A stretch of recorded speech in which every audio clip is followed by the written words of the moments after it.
Olha só, pessoal, seja mais uma vez bem-vindo aí ao canal Cultura Reformada, tá? Hoje pela manhã, hoje é dia 5/6, né, 2022, eu preguei do culto pela manhã, justamente em Romanos capítulo 6, tá? Onde eu falei sobre os frutos, não é, da graça de Deus na vida das pessoas. Eu quis desenvolver esse texto porque Paulo realmente ele é muito enfático em demonstrar que a graça de Deus ela não é inoperante. Tá? E esse é um tema muito importante, eu vou deixar até aqui o link do sermão para você conferir depois, tá? Só tá o áudio, mas dá para você acompanhar direitinho aí. O ponto central da nossa reflexão é o seguinte, compreender que essa mentalidade moderninha que tenta dicotomizar, fazer uma falsa dicotomia entre lei e graça, não é? Entre a obediência, a piedade e a graça de Deus, como se fossem coisas antagônicas, né? Contraditórias, opostas uma à outra, não é? É um argumento ou um pensamento de falácia, é falacioso isso, tá? E não só falacioso, não é simplesmente uma questão de erro teológico, de erro de interpretação, é uma coisa diabólica realmente, porque em nome dessa falsa dicotomia de que houve um tempo que nós chamamos de tempo da lei, e lá Deus era mais rigoroso e então ele exigia mais de seus filhos, e agora estamos numa era ou num tempo da graça, onde o Senhor se tornou um pouco mais pop e um pouco mais liberal, é uma ideia absolutamente diabólica e é justamente aquilo que conduz muitos daqueles que se dizem cristãos, não é, que frequentam igrejas, a viver uma vida libertina, uma vida imoral, uma vida sem princípios claros. E muitos se defendem dizendo, ora, Deus me salvou pela graça, a graça, a graça, a graça. O problema é que as pessoas de hoje têm tornado a graça de Deus em uma graça barata, inoperante, que não faz diferença nenhuma na vida das pessoas. E é justamente isso que Paulo quebra, não é? Paulo está respondendo, não é, a possíveis perguntas que haveria ali nas comunidades que estavam em Roma. Ele acabou de expor, não é, do capítulo 1 ao 3, a depravação do ser humano. Ele expôs como o ser humano é miserável, como ninguém pode se justificar diante de Deus pelas obras da lei, como não há vantagem em ser judeu ou gentil, sei lá, não tem como nos justificarmos por obras, por obediência a preceitos de lei, por exemplo, diante do Senhor Deus.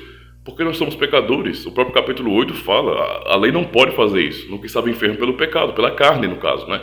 Enfermo pela carne, ou seja, porque nós somos pecadores, a lei não pode nos justificar. A lei é boa, é santa, não é? É justa, como Romanos 7 nos ensina. Mas, devido à nossa fraqueza, a lei não pode nos salvar, certo?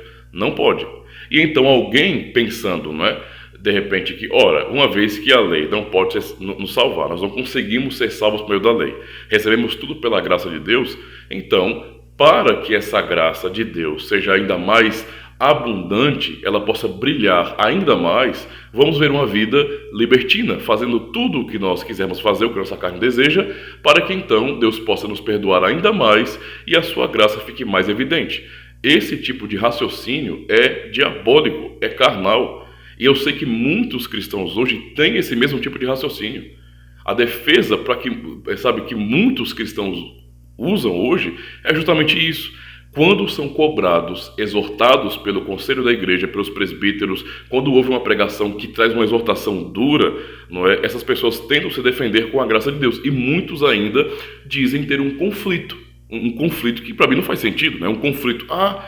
O pastor pregou hoje que é a graça de Deus, mas no próximo domingo vai pregar que nós temos que obedecer aos mandamentos de Deus. Eu estou em conflito, eu não consigo entender como que a graça pode se aliar à lei, aos mandamentos.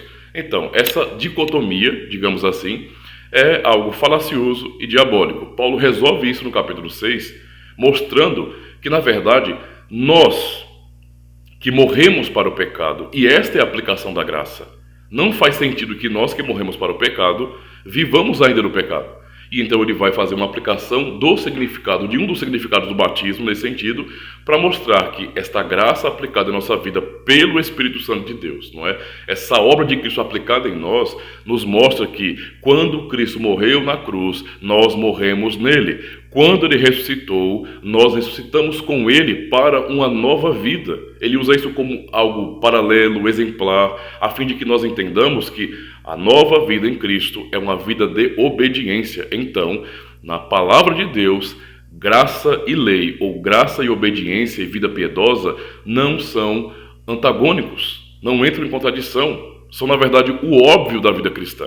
Então esse é um ponto central. A graça produz fruto, a graça é operante, Aqueles que foram alcançados pela graça de Deus, obviamente, viverão o novo viver cristão, não é? O novo viver em Cristo pelo poder do Espírito Santo. Tá certo? Confere aí o sermão completo. Valeu? Deus abençoe.